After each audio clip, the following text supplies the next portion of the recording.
exposant l'audace dans l'un des braquages les plus audacieux de Paris. Au cœur de cet acte spectaculaire, une bijouterie de luxe, la cible d'un gang de braqueurs méticuleux et impitoyables. Le décor est planté pour une confrontation palpitante entre l'audace criminelle et la détermination des forces de l'ordre.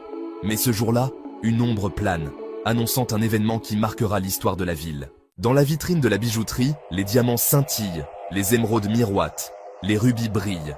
Chaque pierre raconte une histoire de beauté intemporelle. Ce sont des bijoux d'une valeur inestimable, des œuvres d'art serties d'or et de platine. En ce matin, la bijouterie est encore close, plongée dans un silence paisible. Les employés ne se doutent pas du drame qui est sur le point de se jouer. Car à quelques rues de là, les braqueurs peaufinent leur plan avec précision et détermination. Leur objectif est clair, dérober les bijoux et disparaître sans laisser de traces. Le temps presse, chaque seconde compte pour réussir ce braquage audacieux. Le gang, composé de 4 individus, se distingue par sa précision. Chaque membre a un rôle précis à jouer, chaque mouvement est synchronisé. Leur chef, Kamalji, est un expert en braquage. Il a planifié ce casse dans les moindres détails, étudiant les lieux et les failles du système de sécurité. Leur principale arme, la surprise. Ils frapperont vite, efficacement. Il est 9 heures précises. La bijouterie ouvre ses portes. Les premiers clients, des touristes émerveillés, s'approchent des vitrines. Mais soudain, l'impensable se produit. 4 individus, le visage dissimulé sous des masques de fantômes, font irruption. L'un d'eux brandit une arme, semant la panique. Les braqueurs, déterminés et sans pitié, ne laissent aucune place à l'improvisation. Ils contrôlent la situation, terrorisant employés et clients. Pour créer une diversion, ils jettent des sacs à dos au sol, laissant entendre la présence d'explosifs. La peur est palpable. Moins de 5 minutes après leur arrivée, les braqueurs s'évanouissent dans la nature, ne laissant aucune trace. Ils laissent derrière eux une scène de chaos, avec du verre brisé et des objets éparpillés partout. Les employés et les clients sont sous le choc. La police arrive sur les lieux quelques minutes plus tard, bouclant rapidement le périmètre et commençant son enquête. La nouvelle du braquage se répand comme une traînée de poudre, captivant l'attention de la ville entière. Les médias diffusent en boucle les images du braquage sur les chaînes d'information. Le butin est colossal, estimé à plusieurs millions d'euros, comprenant des bijoux rares et coûteux. L'enquête s'annonce difficile, les inspecteurs travaillant d'arrache-pied pour rassembler les pièces du puzzle. Les braqueurs n'ont laissé aucune trace, si ce n'est les images floues des caméras de surveillance.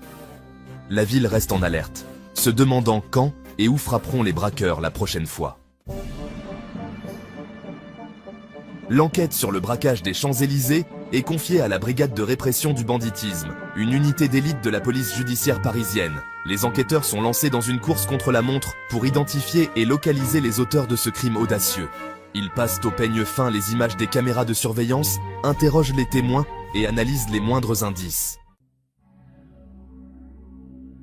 Malgré la prudence des braqueurs, une erreur va se révéler fatale. Un mégot de cigarette, retrouvé près de la bijouterie, va permettre aux enquêteurs de remonter la piste des criminels.